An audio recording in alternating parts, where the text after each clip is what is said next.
नमस्ते मित्रों। आज मैं आपके साथ चंदेल वंश के एक ऐसे शासक, सम्राट या कहूँ विभूति के बारे में बात करना चाहता हूँ, जिन्होंने चंदेल राज्य को एक शिखर तक पहुंचाया।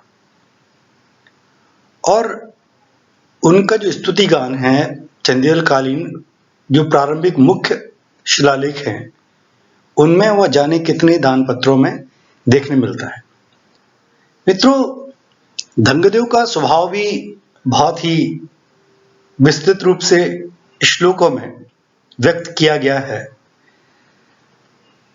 लक्ष्मण मंदिर स्थित शिलालेख के श्लोक क्रमांक 46 के अनुसार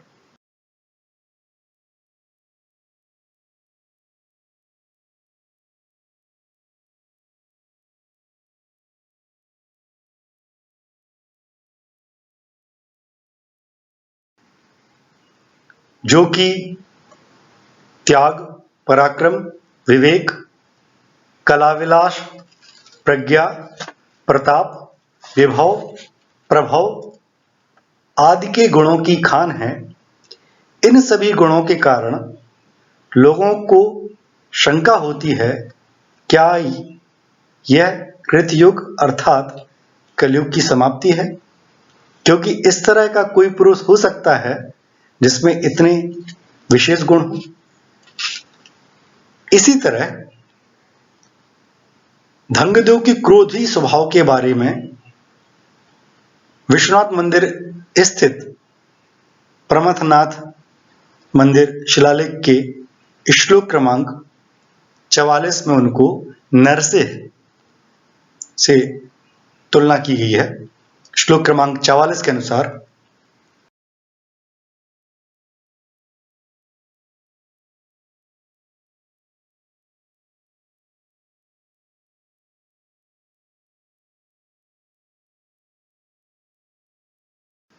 उन क्रोधित नरसिंह के नाखूनों से कौन बचेगा, जिन्होंने क्रोध में हिरण्याकश्यप के प्राण हर लिए।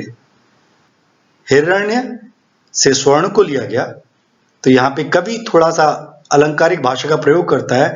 इसी तरह धंगदेव के क्रोधित होने पर शत्रु के हिरण्य अर्थात स्वर्ण, प्राण व जीवनदायी भोजन और वस्त्रों को कौन बचा सकता है।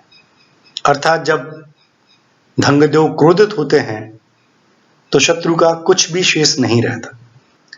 साथ ही समकालीन जो व्यापारी लोग हैं, जिसमें पायलदेव का नाम आता है, वह यह बताने का प्रयास करते हैं कि धंगदेव बहुत ही सेकुलर और सामाजिक सौहार्द, धार्मिक सौहार्द के व्यक्ति हैं। इसलिए वो जैन अनुयायियों को उनके मंदिर निर्माण में सहयोग करते हैं और पायल उनके नाम पर एक बाड़ी, धंग बाड़ी का निर्माण करते हैं। साथ ही उसका और भी मंदिर और पाटिकाओं का निर्माण करते हैं। तो धंग का एक और विशेष चरित्र मालूम पड़ता है कि वो सामाजिक धार्मिक सौहार्द पर विश्वास करते थे। मित्रों, विश्वनाथ मंदिर स्थित शिलालेख के श्लोक क्रमांक 47 में कीर्ति खुद अपने आप में महाराज धंगदेव की कीर्ति कर रही है और बहुत ही रोचक ढंग से इसको प्रस्तुत करने का प्रयास किया गया है।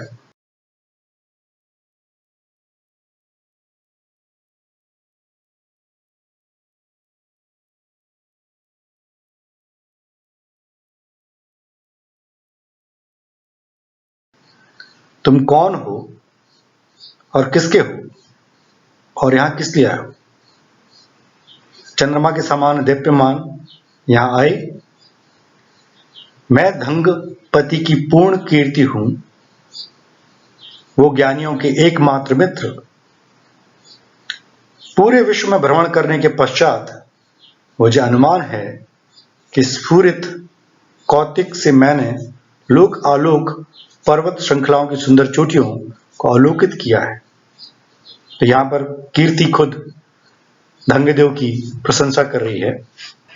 मित्रों, एक और विशिष्ट स्वभाव धंगदेव में देखने मिलता है और चंदेल राजाओं में देखने मिलता है कि ये सभी नरेश ब्राह्मणों के प्रति विशेष स्नेह या आदर रखते थे, जैसा कि मैंने आपसे इसी विश्वनाथ मंदिर के शिलालेख में यशोवर्मन के चरित्र के बारे में कहा था कि उनकी तुलना शिवी से की गई है।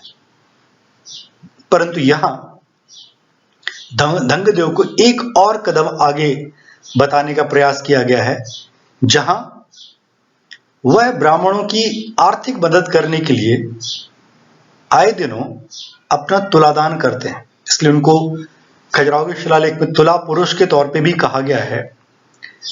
तो श्लोक क्रमांक 52 के अनुसार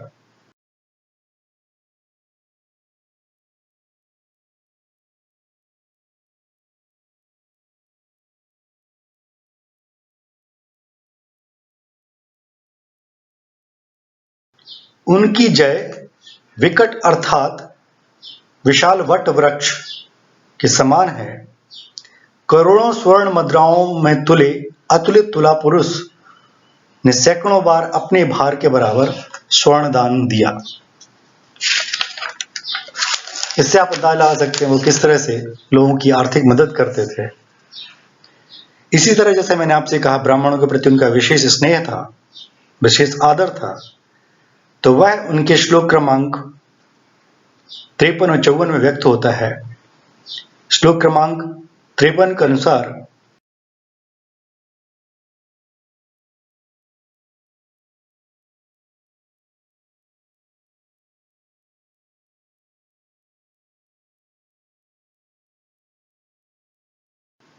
सठ कर्मों में अविरत रहने वाले, दूसरों का भला करने वाले व शुद्ध वंश में पैदा हुए और जिनके निर्मल शरीर यज्ञ में उठने वाले धुएं से धूषित हो गए हैं, उन सभी ब्राह्मणों को धन, धान्य, धैन्य, जमीन दान देकर जैसे कैलाश के उच्च शिखर में कल्पद्रुम कल्पग्राम स्थित है, उसी तरह उन्होंने एक उच्च शिखर वाले स्थान पर उनके लिए भवनों का निर्माण किया गया है, जिसको दक्षिण का कल्पग्राम कह सकते हैं।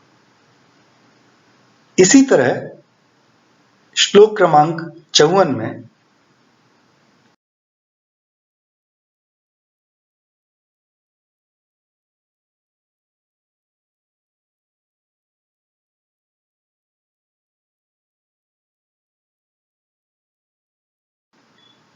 मानो लगता है कि ब्रह्मा ब्राह्मणों के साथ कल्पग्राम में निवास कर रहे हैं और यह स्थान हिमालय का दक्षिणी कल्पग्राम सा प्रतीत होता है। तो मित्रों, यहां यह सोचनीय विषय है कि वो कैसे ब्राह्मणों को अपने यहां लाते हैं, एक ऐसे स्थान में रखते हैं जहां पर्वतीय स्थल है, जहां वह लगातार पूजा अर्चना करते रहते हैं और उस यज्ञ हवन से उनके शरीर काले पड़ गए। मित्रों, जिस तरह मैंने आपसे यशोवर्मन के बारे में कहा था कि बिल्व तड़ाग कहाँ है, उसके मैं खोजने का प्रयास कर रहा था और मैं बेलाताल पहुंच गया था। इसी तरह जब मैं महोबा क्षेत्र में भ्रमण कर रहा था तो मुझे एक गांव का नाम मिला और उस गांव का नाम है कुल पहाड़। पहाड़ मतलब पर्वत, कुल कहीं न कहीं कल्प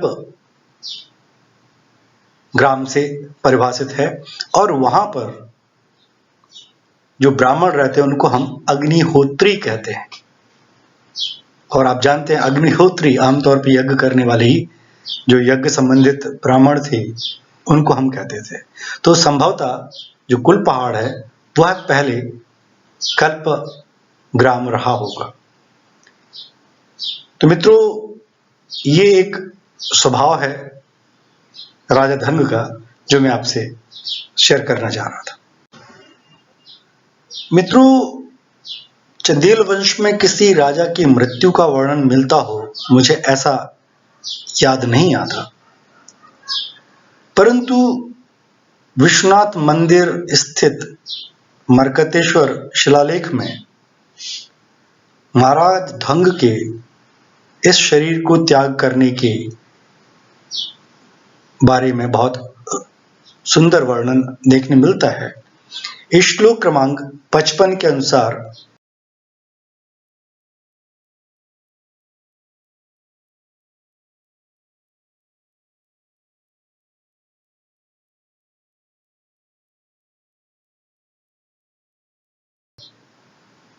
यह धरती जिसकी सीमाएं समुद्र से घिरी हैं की रक्षा करते हुए 100 अधिक वर्षों की आयु प्राप्त करने वाले श्री धंग पृथ्वीपति ने गंगा यमुना नदियों के संगम पर रुद्र को हृदय में ध्यान करते हुए बंद आंखों से जपते हुए इस शरीर का त्याग कर निवृत्ति को प्राप्त हुए।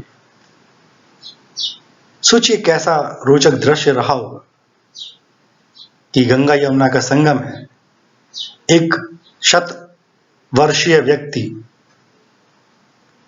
गंगा नदी में प्रवेश कर रहा है, अपने शरीर को त्याग रहा है, हाथ जोड़े हुए है और शिव का ध्यान करते हुए अपने शरीर को समर्पित कर रहा है। तो उन्होंने जल समाधि ली, जो हम लोग राम के बारे में सुनते हैं, वह जल समाधि का उदाहरण चंदेल वंश में भी देखने मिलता है।